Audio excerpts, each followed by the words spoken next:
Hello everyone, Saidpreet Kamal, and today we will be discussing about the subject areas of VLSI, that is Very Large Scale Integration. And जैसे कि हम last lecture में discuss कर रहे थे about the multiplexers, तो आज हम इस लेक्चर में डिस्कस करेंगे about the encoders and decoders. तो जैसे कि हमने कल डिस्कस किया था मल्टीप्लेक्सर्स और डीमल्टीप्लेक्सर्स के बारे में कि किस तरह से हम VHDL लैंग्वेज के अंदर मल्टीप्लेक्सर्स और डीमल्टीप्लेक्सर्स को खुद डिज़ाइन कर सकते हैं अपने हिसाब से, चाहे वो मार्केट में अवेलेबल हैं या नहीं हैं। हम उन्हें खुद VHDL की हेल्प से उनके फंक्शन को डिफाइन करके उसे बना सकते हैं और उसको IC में कन्वर्ट कर सकते हैं and that we can use. तो उसी तरीके से हम लोग इनकोडर्स और डिकोडर्स भी बना सकते हैं। अब हम देखेंगे कि इनकोडर्स और डिकोडर्स होते क्या हैं। They are very much similar to your multiplexers and demultiplexers only, लेकिन जो इनकोडर होता है वो जो गिवन इन्फॉर्मेशन होती है उसे इनकोड करके उसे कॉम्पैक्ट फॉर्म में चेंज कर देता है, और ये डिकोडर से ऑपोजिट फंक्शन जो है वो परफॉर्म करता है। जो इनकोडर है वो इनकोड करता है इंफॉर्मेशन को from 2 raised to the power n number of inputs into the n bit code. n bit code में उसे वो कन्वर्ट कर देता है। सो यहाँ पे हम इनपुट सिग्नल्स जो हैं उसके अंदर वन वैल्यू होनी बहुत ज़रूरी है एंड द आउटपुट्स जो हैं दे present the binary number that identifies which input is equal to 1। तो जिस भी इनपुट की वैल्यू इक्वल्स टू 1 होगी तो हमारी आउटपुट हमें क्या डिस्प्ले करेगी कि कौन सी इनपुट जो है वो इक्वल्स टू 1 है। राइट, सो ट्रुथ टेबल होता है 4 to 8 डिकोडर, 4 to 2 एनकोडर। इस तरह से हम अलग अलग तरीके से जो एनकोडर्स हैं उनको डिज़ाइन कर सकते हैं। कितनी इनपुट्स कितनी आउटपुट्स। अगर 4 इनपुट्स होंगी तो 2 आउटपुट्स जो हैं वो उसके साथ होंगी या उसके अकॉर्डिंगली आपकी आउटपुट्स जो हैं वो चेंज हो सकती हैं। So observe that output Y naught is 1। So हम एज्यूम करते हैं कि जो आउटपुट वाई नॉट है वो 1 है। व्हेन कब होगी? व्हेन ईदर W1 और W3 is 1 and output y1 is 1 when w2 or w3 is 1। so hence the outputs can be generated by the circuit. मतलब अलग अलग तरीके से अगर 4 to 2 इनकोडर है तो इसका मतलब क्या होगा कि 4 नंबर ऑफ इनपुट्स हैं, 2 नंबर ऑफ आउटपुट्स हैं। तो 2 नंबर ऑफ आउटपुट्स हैं y0 एंड y1, और जो 4 नंबर ऑफ इनपुट्स हैं वो है y1 से लेके y4 तक या y0 से लेके y3 तक। राइट, तो फॉर एग्जाम्पल y0 से y3 है, फाइन। तो अब क्या होगा? y0 कब 1 होगा? जब आपकी जो W1 या W3 में से कोई भी एक इनपुट जो है वो 1 होगी। फिर y1 कब 1 होगा? जब इनपुट W2 या W3 में से कोई इनपुट 1 होगी। राइट, तो इस तरीके से उनको प्री डिफाइंड तरीके से हम वर्क करवाते हैं, और इसके अंदर जो है डिफरेंट डिफरेंट कंडीशंस होती हैं, और हम assume करते हैं that the inputs are one hot encoded and all the input patterns that are shown in the truth table have multiple inputs set to 1 and they are treated as don't care conditions। तो अगर हमारे पास बहुत सारे input patterns हों और multiple input sets हैं 1 के, तो उनको हम डोंट केयर कंडीशंस में डाल देते हैं कि उनको हम कंसिडर नहीं कर रहे हैं। Eight a time only 1 input जो है वो अगर हम 1 होगी तो वो उसके अकॉर्डिंगली डिसीजन होगा कि आउटपुट कौन सी 1 होनी है। सो प्रैक्टिकल यूज क्या है? एनकोडर्स को हम यूज कहाँ करते हैं? They are used for transmitting information in any digital system. किसी भी डिजिटल सिस्टम में कोई भी इंफॉर्मेशन को प्रैक्टिकली सेंड करने के लिए, ट्रांसमिट करने के लिए हम लोग एनकोडर्स को यूज करते हैं, ताकि हमें एज इट इज जो हमने डिसाइड किया है, जो हमने इनपुट भेजी है, वो एज इट इज जो है वहाँ पे ना जाए, रास्ते में वैसी इनपुट ट्रैवल ना करे, क्योंकि उसके ट्रैप होने के चांसेस है। हम उसे कुछ बाइनरी फॉर्मेट्स में इनकोड करके भेजते हैं, उनको कुछ उनके फॉर्मेट को चेंज करके भेजते हैं, ताकि कि कोई भी उस इंफॉर्मेशन को ग्रास्प ना कर पाए। So encoding information allows transmission link to be built using fewer wire. So उससे हमें मतलब बेनिफिट क्या होता है कि अगर हम जो ट्रांसमिशन की डिस्टेंस बहुत ज़्यादा है तो हमें अगर 8 लाइंस का इनपुट सिग्नल जो है उसको ट्रांसमिट करना है तो हमें वो 8 अलग अलग लाइंस नहीं लगानी पड़ेंगी। अगर हम उसमें इनकोडर लगा देंगे तो एक बेनिफिट हमारा क्या होगा कि हमारी इंफॉर्मेशन जो है वो इनकोड हो जाएगी, प्रोटेक्ट हो जाएगी, और उसको ट्रांसमिट करने के लिए जो हमें बैंडविड्थ चाहिए वो भी कम चाहिए होगी क्योंकि वो इंफॉर्मेशन कॉम्पैक्ट हो गई है, और उसको ट्रांसमिट करने के लिए जो हमें वायर्स चाहिए वो भी कम हो जाएंगी। So these are the benefits. So encoding is also useful if any information is to be stored for later on use because fewer bits need to be stored, right? अब फॉर एग्जाम्पल यहाँ पे अगर हम लोग बना के देखें graphical symbol कैसे होगा एनकोडर का, कि 2 raise to power n number of inputs होंगी और n नंबर ऑफ आउटपुट्स होंगी एनकोडर के केस में। तो at a time only one input can be one, right. तो जब पहली इनपुट वन है, W0 जो है वो वन है, तो Y1 और Y0 जो हैं वो क्या रहेंगे, 0 0 रहेंगे, उन पे वन नहीं आएगा।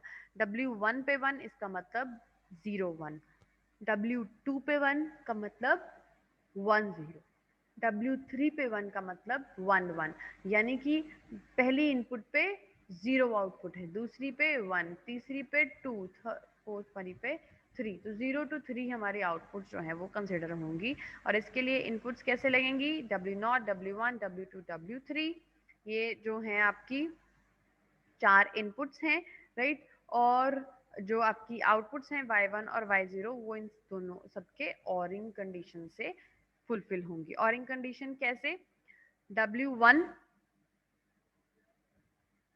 राइट, Y0 जो है, Y0 कैसे बनेगा, W1 और W3 से बनेगा। Y1 कैसे बनेगा, W2 और W3 के 1 होने से बनेगा। और W0 जो है वो एज इट इज W0 जो है वो अगर 1 होगा तब भी Y1 और Y0 जो है वो 1 नहीं होंगे। तो this is your 4 to 2 binary encoder. और अब हमने अगर इसका कोड लिखना है तो वो हम लोग कैसे लिखेंगे, library IEEE use IEEE dot standard logic underscore 1164 dot all entity encoder is, एक इनपुट है जो स्टैंडर्ड लॉजिक वेक्टर है 3 डाउन टू 0, एक आउटपुट है जो output type standard logic vector है 1 डाउन टू 0, क्योंकि आउटपुट्स 2 हैं इनपुट्स 3 हैं तो वो 3 सॉरी इनपुट्स 4 हैं, वो 3 डाउन टू 0 हो गई, वो 1 डाउन टू 0 होगी। एंड एनकोडर आर्किटेक्चर में क्या होगा, data flow of encoder is begin with W को सिलेक्ट किया, Y gets the value of 0 0 when 0 0 0 1, it gets the value of 0 1 when 0 0 1 0 and so on, और XX when others, XX means don't care condition। अगर कोई और case आता है या more than 2 places पे एक टाइम पे 1 आ जाता है तो आपकी आउटपुट जो है वो डोंट केयर कंडीशन में चला जाएगी, मतलब उसमें कोई भी आउटपुट आपको शो डिस्प्ले नहीं होगी, right. Next is 8 to 3 decoder. अब ऑब्वियसली जैसे मैंने बताया कि अगर इनपुट का नंबर है 2 raised to power n तो आउटपुट्स कितनी मिलेंगी, n नंबर ऑफ आउटपुट्स मिलेंगी। तो अगर इनपुट थी 4 तो 2 raised to the power n मतलब 2 raised to the power 2 is equals to 4, तो आउटपुट कितनी थी 2। तो अब अगर 8 नंबर ऑफ इनपुट्स हैं तो 8 कैसे बनता है, 2 raised to the power 3 से बनता है, तो 8 नंबर ऑफ आउटपुट्स होंगी तो इसका मतलब 3 number of 8 number of inputs होंगी तो इसका मतलब 3 नंबर ऑफ आउटपुट्स होंगी। So it is also called octal to binary encoder, से ऑक्टल टू बाइनरी एनकोडर भी बोलते हैं, जिसमें 8 नंबर ऑफ इनपुट लाइंस हैं और हमारे पास 3 नंबर ऑफ आउटपुट्स हैं, राइट। तो यहाँ पे क्या होगा, W0 1, फिर W1 1, नेक्स्ट में W2 1, 3 4 5 6 7। तो टर्न बाय टर्न हर एक इनपुट जो है वो 1 होगी, या जब भी 1 होगी तो जब W0 1 होगी तो आउटपुट भी 0 0 0 0 0 1 0 1 0 0 1 1 1 0 0 1 0 1 1 1 0 1 1 1, यानी कि 0 से लेके 8 तक डिपेंडिंग अपॉन 0 से लेके 7 कौन सा नंबर जो है आपका 1 है उसके अकॉर्डिंगली आपकी आउटपुट जो है वो डिस्प्ले हो जाएगी। तो इसके लिए जो Y0 बनेगा वो कैसे बनेगा, with the help of W 4 5 6 7, ये कैसे बनेगा, W2 3 6 7, ये कैसे बनेगा, Y2 कैसे बनेगा, with the help of W1 3 5 7, right. तो इस तरह से हम सारी इनपुट्स लेंगे और टर्न बाय टर्न जो जो इनपुट 1 है, देखिए मैंने कैसे कैलकुलेट किया इस चीज को, देखो Y0 कैलकुलेट करने के लिए मैंने देखा कि Y0 1 कब है, ये 4 केसेस में 1 है। कौन कौन से 4 केस में? W4, W5, W6, W7। तो हमने क्या किया, Y0 के लिए W4, 5, 6, 7 को उसके साथ और गेट के साथ कनेक्ट कर दिया, राइट। W0 को किसी के साथ भी कनेक्शंस नहीं दिए जाएंगे क्योंकि W0 चाहे 1 हो चाहे 0 हो, आपकी जो आउटपुट है उस पर कोई भी फर्क नहीं पड़ेगा। जो Y1 है वो ये वाले 2 ले रही है और जो Y2 है वो ऑड नंबर्स के साथ हम अपना कनेक्शन जो है वो बना रही है। तो Y0 इज इक्वल्स टू ये चारों, Y1 is equals to these 4, Y2 is equals to these 4। तो इसके अकॉर्डिंगली आपका एनकोडर जो है वो डिज़ाइन होगा। तो इसके लिए अगर आपने 8 to 3 एनकोडर है जो डिज़ाइन करना है, तो इसमें वैसे ही लाइब्रेरी IEEE यूज एंटिटी में W की वैल्यू आ जाएगी 0 to 7, Y की वैल्यू आ जाएगी 0 to 2। सो बिहेवियरल में इसका डिजाइन करेंगे, प्रोसेस स्टार्ट करेंगे सेंसिटिविटी लिस्ट W के साथ, बिगिन करेंगे केस W की वैल्यू अगर 1 से लेके ऑल जीरोज हैं तो Y में क्या आएगा 0 0 0, अगर 0 1 है 0 1 से ऑल जीरोज हैं फिर Y क्या आएगा 0 0 1, और इसी तरह से हमने सारी कंडीशंस को एज इट इज लिख देना है व्हेन के साथ, राइट। जब हम व्हेन के साथ इन सारी कंडीशंस को लिखेंगे, व्हेन अदर्स में y(x(x) यानी कि don't care condition, and case, and process, and behaviour. तो इस तरह से आप अपना कोड 8:3 एनकोडर के लिए डिजाइन कर सकते हैं in the behavioural style of modeling. So in the architecture body, the function of encoder is described using the case statement, right? तो अब आ गए priority encoder। अब priority encoder का क्या मतलब है कि ऐसा एनकोडर हमने डिजाइन करना है जिसमें प्रायोरिटी लेवल्स एसोसिएटेड हैं, कि जब हम चाहें तो जो अगर 2 इनपुट्स इकट्ठी 1 हो जाते हैं तो according to on the basis of priority हम उसको आउटपुट पे कनेक्ट करेंगे, और जो लोअर प्रायोरिटी वाला है उसे इग्नोर कर दिया जाएगा, जो हायर प्रायोरिटी वाला है उसे डील किया जाएगा, और जो लोअर प्रायोरिटी वाला है उसे इग्नोर कर दिया जाएगा। सो इसका जो ट्रुथ टेबल है प्रायोरिटी एनकोडर का, तो इसमें हम क्या कर रहे हैं, ज्यूम कर रहे हैं W0 has the lowest priority and W3 has the highest priority, right. तो आउटपुट जो है Y1 एंड Y0 they represent the binary numbers, ठीक है, that determines the higher priority input set to 1। वो क्या रिप्रेजेंट कर रहे हैं, highest priority input set to 1। जो हाईएस्ट प्रायोरिटी वाली इनपुट होगी उसको 1 पे सेट कर देंगे, right. So since it is not possible to set all the inputs to 1, so that output Z is provided to solve this problem. तो यहाँ पे हम output एक Z extra output जो है इसको use करते हैं. It is set to 1 when at least one of the inputs is equals to 1. तो अगर एक भी input 1 हो तो XX का मतलब है चाहे वो 0 है चाहे वो 1 है, we don't care about that. In that particular case हम लोग उसके बारे में नहीं, हम उसके बारे में सोचते हैं या उसको नहीं कंसिडर करते हैं एट ऑल। मींस W3 की जो प्रायोरिटी है वो सबसे ज़्यादा हाई है, right. This is a priority encoder कि जैसे हमने इसमें इस चीज़ में वो वाली प्रॉब्लम सॉल्व करी कि अगर मोर देन 1 इनपुट्स 1 आ जाती हैं तो उस केस में सिर्फ don't care conditions he work करेंगी या कोई भी आउटपुट नहीं आएगी आउटपुट्स के ऊपर, या क्या होगा। तो उस कंडीशन को सॉल्व करने के लिए हमने यहाँ पे प्रायोरिटी एनकोडर बनाया, और इसके अंदर हम लोग क्या कर रहे हैं कि जो W3 है उसे हमने हाईएस्ट प्रायोरिटी दे दी कि अगर वो 1 है, अगर वो 1 है तो उसके बाद W2 1 0 कुछ भी हो, वी डोंट केयर, तो आउटपुट जो है वो 1 1 ही आएगी। अगर W2 1 है तो W1 या W0 कुछ भी हो, वी डजंट केयर, और उसकी आउटपुट 1 0 ही रहेगी।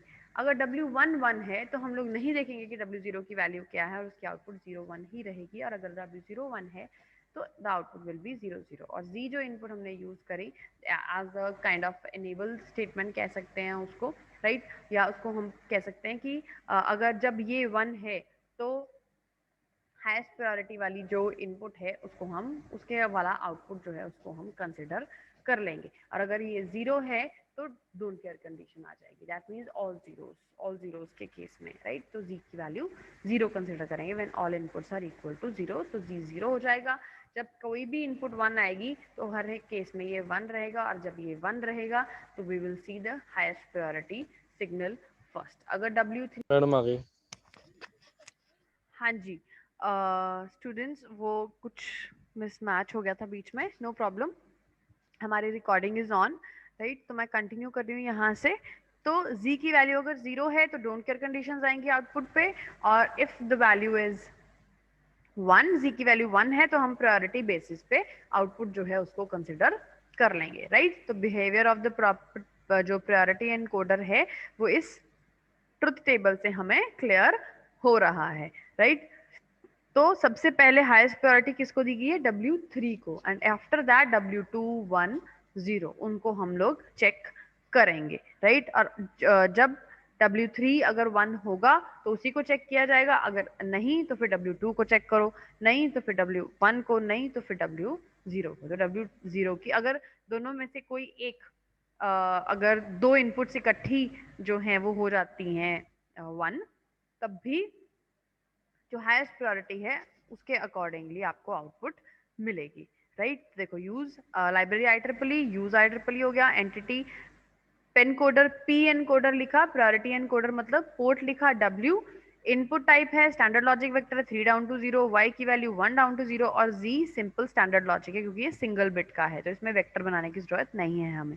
Architecture behaviour of P encoder is begin Y gets the value of 1 1 अगर Y3 1 है, नहीं तो 1 0 when W2 is 1, else 0 1 when W1 is 1, else 0 0। और अगर z की वैल्यू 0 है तो w को क्या देंगे, 0 0 0 0, ऑल जीरोस देंगे, else 1। मतलब जब w की वैल्यू ऑल जीरोस हैं तो z will get the value of 0, otherwise z will get the value of 1 हमेशा, राइट। सो यहाँ पे हमने बिहेवियरल टाइप ऑफ जो मॉडलिंग है उसको यूज किया है, तो ये सब कुछ सीक्वेंस में चलेगा। Alternate style of priority encoder जो है उसको भी हम यूज कर सकते हैं, उसमें इफ एल्स स्टेटमेंट को यूज कर सकते हैं, राइट। ये जो सारा दिया हुआ है यहाँ पे जो ये सारा रिटर्न है, दिस इज ऑल की इसी चीज को एक्सप्लेन किया है, एंड आई गेस कि इसको आपको एक्सप्लेन करने की जरूरत नहीं है क्योंकि ऑलरेडी आप इसको समझ चुके हो, राइट। तो इसको इफ एल्स से भी कर सकते हैं, वैसे ही सेम WYZ आप एंटिटी लिखोगे, आर्किटेक्चर में इसको प्रोसेस के साथ कर सकते हो। If W3 is equal to 1 तो Y को ये मिलेगा, एल्स इफ इसको ये 0 2 1 है तो Y को ये मिलेगा, else if this and if, और एंड प्रोसेस के बाद वही सेम चीज कि Z को 0 मिलेगा अगर W की वैल्यू ऑल जीरोस हैं, अदरवाइज Z हमेशा 1 रहेगा। तो इस तरीके से भी हम अपना एनकोडर जो है वो लिख सकते हैं। अगर हम डिकोडर की बात करें तो डिकोडर ऑपोजिट फंक्शन परफॉर्म करता है एनकोडर से, that means it डिकोड्स the encoded information. मतलब जैसे आपने 4 to 2 करके भेजा था या 8 to 3 करके भेजा था तो डिकोडर क्या करेगा, 3 से 8 या 2 से 4 में कन्वर्ट करेगा। दैट मीन्स पहले हम क्या कर रहे थे, 2 to power n number of inputs थी और n नंबर ऑफ आउटपुट्स थी, तो डिकोडर में क्या होगा, n नंबर ऑफ इनपुट्स होंगी और 2 to power n number of outputs होंगी, राइट। तो वही जो सिग्नल है आपका आउटपुट के ऊपर जाएगा। 1 hot encoded meaning that single bit that is set to 1 is deemed to be hot, यानी कि वो आउटपुट जो है वो वर्क कर रही है। तो there will be n number of inputs, एक एनेबल सिग्नल होगा और 2 to power n number of outputs होंगी। तो वो उल्टा हो गया आपका जो आपने ब्लॉक बनाया था, यहाँ पे इनपुट्स क्या हो गई, एक एनेबल सिग्नल होगा, अगर वो 1 है तो आपका सर्किट वर्क करेगा, अगर वो 0 है तो आपका कोई भी इनपुट नहीं आएंगे और आउटपुट भी 0 0 ही रहेगी। तो अगर इनपुट 2 to 4 डिकोडर है, पहले हमने 4 to 2 एनकोडर किया था, अब यहाँ पे 2 to 4 डिकोडर आ गया, तो अब क्या होगा, जो इनपुट वाला काम था वो आउटपुट करेगी, जो आउटपुट वाला काम था वो इनपुट करेगी। यहाँ पे क्या कर रहे हैं, 0 0 0 1 1 0 1 1, चार कॉम्बिनेशन हैं 2 इनपुट्स के अकॉर्डिंगली। आउटपुट पे क्या रहेगा, जब 0 0 है तो आउटपुट Y 0 1 रहेगी, Y 0 1 है तो Y 1 1 रहेगी, 1 0 है तो Y 2 1 रहेगी, 1 1 है तो Y 3 1 रहेगी, राइट। तो W0 और W1 को विद नॉट गेट हम लोगों ने सारे एंड गेट्स के साथ कनेक्ट कर दिया और Y0 Y1 Y3 जो है वो हमारे पास आउटपुट्स आ गई कि ये मल्टीप्लीकेशन के साथ हम लोग काम कर रहे हैं कि W1 जो है, W1 की वैल्यू 1 1 अगर है और 0 0 अगर है तो आपकी आउटपुट पे क्या क्या चेंजेस आएंगे। तो इस तरीके से आपका जो डायग्राम है वो बनेगा। ये सिमिलर है जैसे आप लोग डिजिटल के अंदर बनाया करते थे, राइट। तो इसलिए मैं इसके ऊपर ज्यादा एम्फोसिस नहीं कर रही हूँ, सिर्फ डिफरेंस क्या है कि जब हम एनकोडर यूज कर रहे हैं तो उसमें वी आर यूजिंग द उसमें हम लोग कौन क्या यूज़ कर रहे हैं, जब हम एनकोडर्स यूज़ कर रहे हैं तो उसमें और गेट्स के साथ बना रहे हैं अपना सर्किट, जब हम डिकोडर्स बना रहे हैं तो उसमें हम एंड गेट्स के साथ अपना सर्किट बना रहे हैं. So this is the main difference between the two, right. तो अगर हम कोड की बात करें तो कोड कैसे रहेगा, same library IEEE use IEEE decoder बनाएंगे. Port W enable, Y output, input जो है वो standard logic vector 1 down to 0 है, वाई 0 to 3 ले सकते हैं, 3 डाउन टू 0 ले लो, इट्स योर विश कंप्लीटली. ठीक है. Architecture behaviour of decoder is signal enable start करेंगे, standard logic vector 2 down to 0, right. तो एनेबल के अंदर दो चीजें डाल दी, en and w. 2 down to 0 मतलब 3 बिट्स का एनेबल बना दिया. 3 बिट्स का एनेबल में en एनेबल एंड w का मतलब कंकैटेनेशन. एंड and एंड नहीं है, एंड का सिंबल है. जब and एंड होगा तो वो मल्टीप्लिकेशन होगी, राइट. मतलब लॉजिकल मल्टीप्लिकेशन जो होगी, लॉजिकल एंड होगा. जब सिंबल एंड का सिंबल जैसे एम्परसेंड हम लोग लगाते थे, जब वो होगा तो इसका मतलब कंकैटेनेशन हो रही है. तो with enable select y gets the value of 1 0 0 when enable is 1 and w की value is 0 0. It will be 0 1 0 0 when enable is 1 and w is 0 1. Enable is 1, w is 1 0. This one when enable is 1, w is 1 1, and 0 0 0 for all the other cases, right. So it is end behavior. So the code shows that how a selected signal statement can be used to describe the truth table of 2 to 4 binary decoder. इसलिए इसको decoder बोलते हैं क्योंकि ये decode कर रहा है उस सिग्नल को, राइट. तो enable और w को भी हम साथ में इकट्ठा यूज कर रहे हैं. अब नेक्स्ट देख रहे हैं कि अलग तरीके से अगर हमने उसको डिज़ाइन करना हो या with the help of process statement अगर हमने उसको डिज़ाइन करना हो, तो प्रोसेस में हम सेंसिटिविटी लिस्ट बना देंगे, उसमें W और एनेबल डाल देंगे. बिगिन करेंगे if enable is equals to 1. तो ये चलेगा ही तब अगर एनेबल की वैल्यू 1 है. अगर एनेबल की वैल्यू 0 रहेगी तो ये 0 0 हो जाएगा, एल्स सीधा एल्स में चला जाएगा. इफ अगर ट्रू नहीं है तो it will go to else directly. तो y की वैल्यू 0 0 0 ये शो कर देगा. अगर एनेबल 1 है देन के स्टार्ट करेगा किस पे, w पे. अब w की वैल्यू 0 0 है तो y में ये आ जाएगी, 0 1 है तो ये, 1 0 पे ये, और अदर केसेस में this one will be the output and case. और इसके अलावा अगर कोई भी केस होगा तो y की value will be all zeros. And if and process and behaviour. तो हर एक जो भी आपने स्टार्ट की है स्टेटमेंट, इफ स्टार्ट करा है, प्रोसेस स्टार्ट करा है, ये आर्किटेक्चर स्टार्ट करा है, तो उसको एंड करना नहीं भूलना है. Similarly 3 to 8 decoder, 3 to 8 decoder में 3 नंबर ऑफ इनपुट्स लाइन होंगी, 8 नंबर ऑफ आउटपुट लाइंस होंगी, राइट. वाई 7 से लेके y0 तक, फिर y0 सबसे पहले 1 होगा, फिर y1 y2 y3 y4 and so on up to y7. तो जो x है, जो आपकी इनपुट्स हैं वो x0 1 2 रहेंगी, सॉरी x2 1 0 रहेंगी, राइट. उन तीनों को विद नॉट गेट्स और डायरेक्टली हम लोग कनेक्ट कर देंगे एंड गेट्स के साथ. मल्टीप्लिकेशन होगी, राइट. और उसके बाद हमें सारी आउटपुट्स मिल जाएंगी. देखो y0 जो है इसमें पहले नंबर पे 1 है, राइट. तो मतलब जब x0 x1 x2 these all are zeros not gate के थ्रू हमें मिल रही हैं तो y0 बनेगा, राइट. y1 कब बनेगा, जब ये जीरोस के थ्रू मिल रही हैं और एक 1 मिल रहा है, x1 1 है और बाकी दोनों जीरोस हैं. y2 इसी तरीके से बाकी 7 के 7 बनेंगे.